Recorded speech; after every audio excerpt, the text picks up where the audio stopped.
So I want to talk about subtle energy and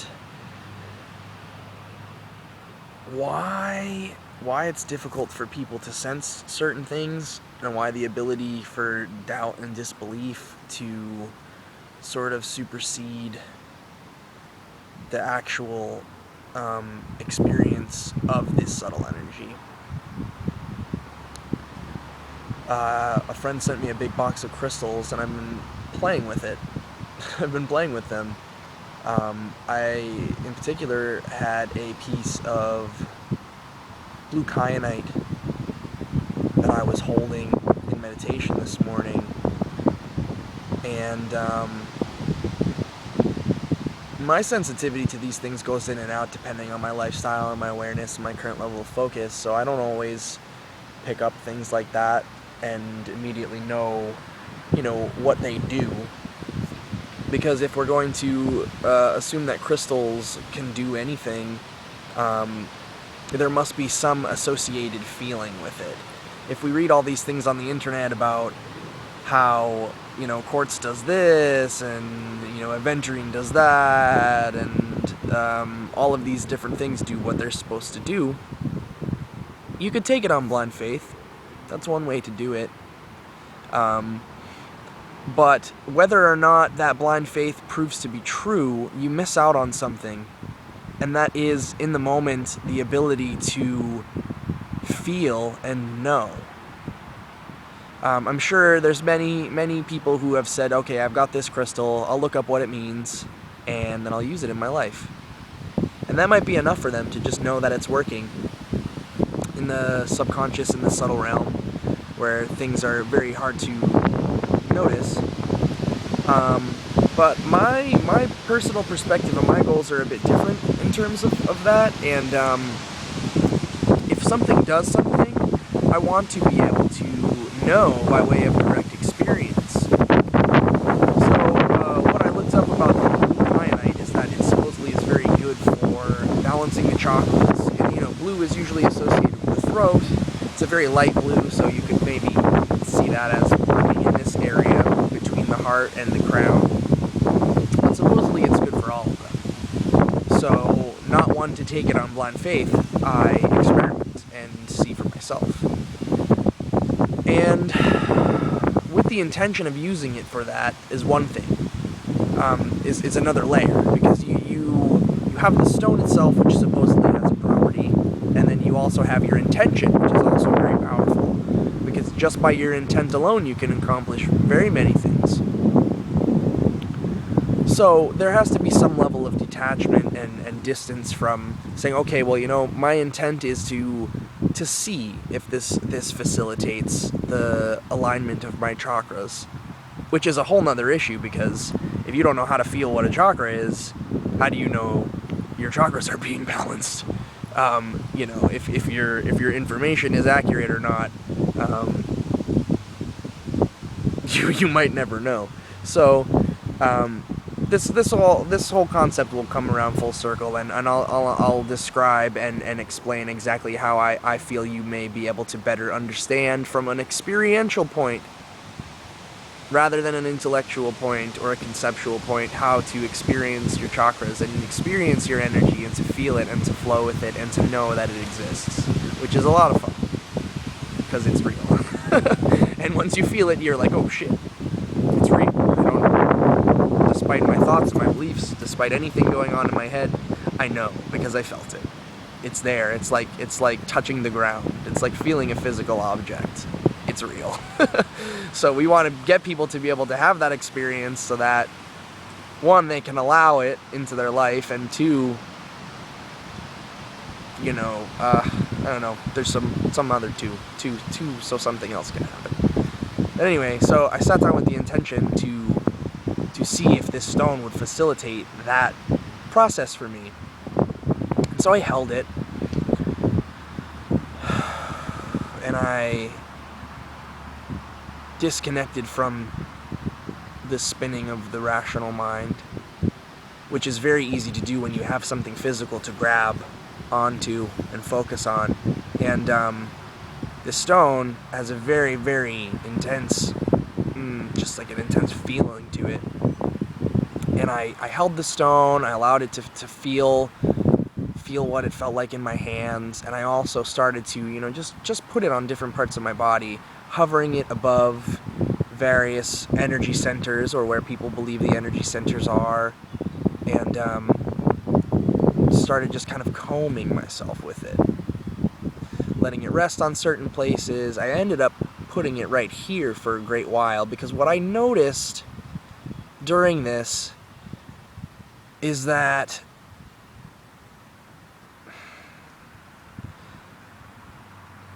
at a certain point, this process is something that I can do without tools, without crystals or various helpers or things to get into the feeling state. I'm able to enter this feeling state, which is pretty easy for people to do. You have to clear yourself out, and you have to eat healthy, and you have to be hydrated, and you have to be in a state for it. But what I feel normally is sort of a pressure differential, and thank you to Jordan for the vocabulary on that.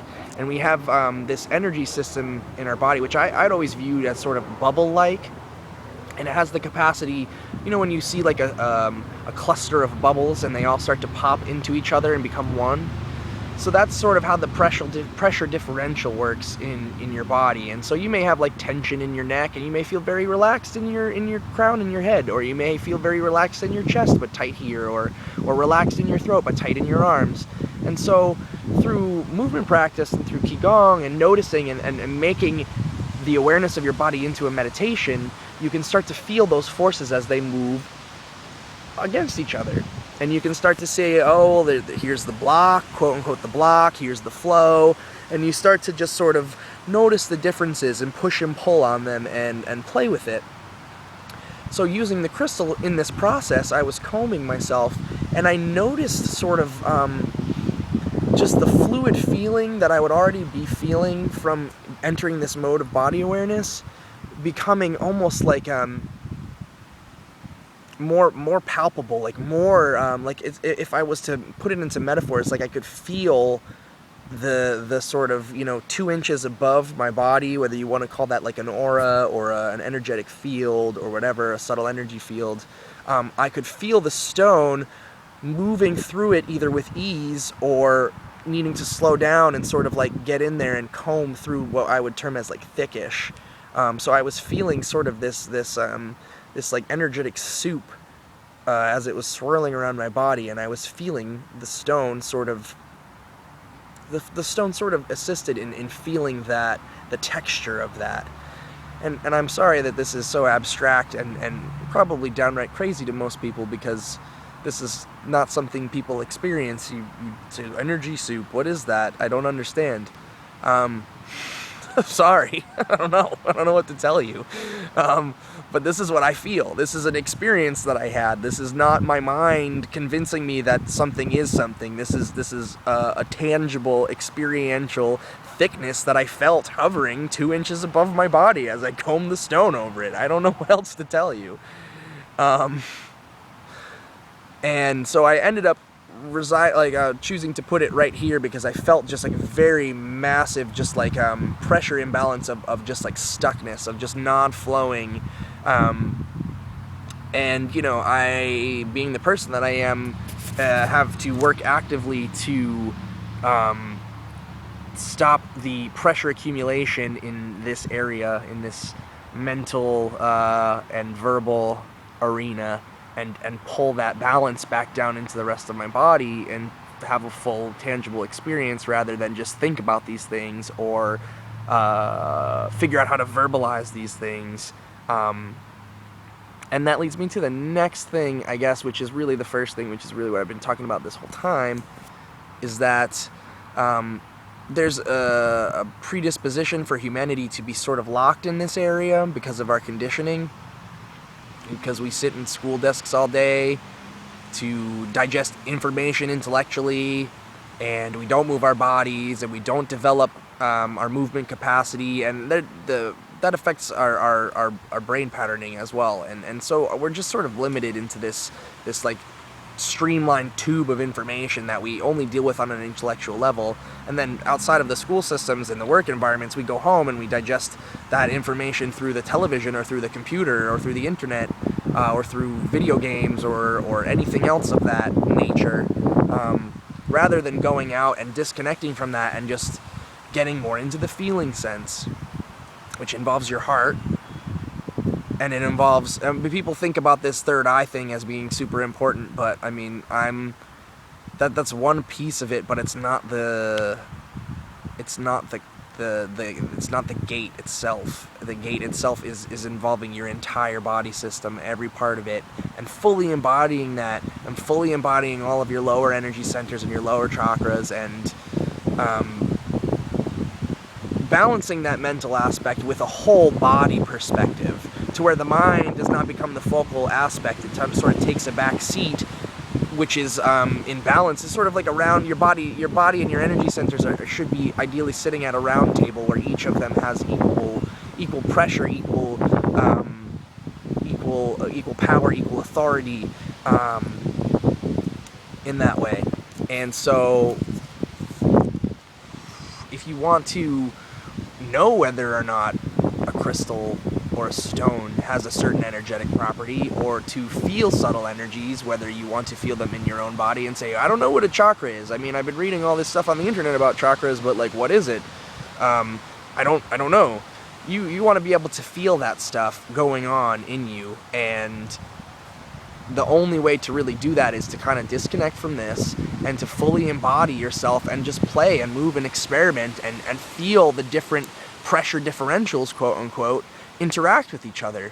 And then you may come to find, well, oh, I've got a really low pressure system in my, my abdomen where that third chakra is, that which one is it? The solar plexus, that is supposed to be the seat of the willpower and action and doing. Or maybe I've got an overabundance of high pressure in that area, and I do, but I'm sort of not fully embodying my heart, or not fully communicating, or not fully seeing the big picture, or not fully connecting with what lies beyond this body and this experience. Or maybe I'm not grounded, so I'm acting, but it's not in line with reality.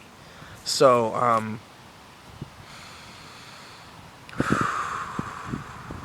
it is possible for everyone to do. It's not difficult. It just requires commitment and time and energy, and it's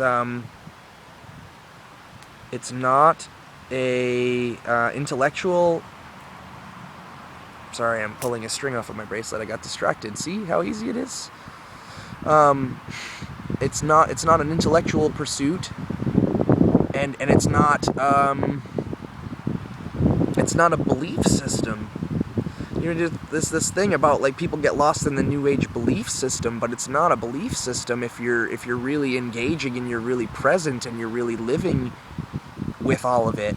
Because people have all these ideas about how energy is supposed to work, and how the higher realms interact with the human realms, interact with the lower realms, and spirits and aliens, and all this other stuff just becomes jargon if you're not really experiencing it as a full body being.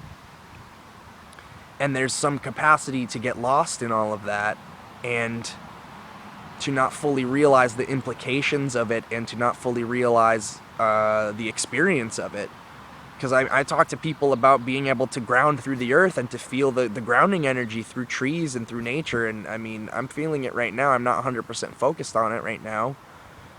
But people will think it's gobbledygook. And either they'll think it's gobbledygook and they will not believe it based on what predisposition of their mind, or they'll fully believe it even though they don't accept and experience the reality of it. So it's two sides of the coin when you're dealing with belief, or you're dealing with an idea or an intellectualization of the thing that should be experienced. And so my goals are to not talk out of my not to talk out of my butt about any of it, but to really facilitate and deepen the awareness and the experience of it, and then be able to communicate from that place. Because if I'm going to be putting this information out there, and I'm going to be suggesting that people do things for health or spiritual benefit, I have to be very certain that I'm not interacting with an energy that exists only in my mind, or an energy that I fully don't understand or realize. I don't want to be like, oh yes, contact these guardian spirits, and really they're like, they want to eat you. Um, so, discernment, skepticism, detachment, but also openness, play, experimentation. This is how we develop these things. This is how we find out about these things. This is how we see these things. So we don't have to think, oh, well, I have this idea or this feeling or this, this gut sense that all of these things are true. This is a part of my experience. It's just like walking down the street or touching the ground. Take care.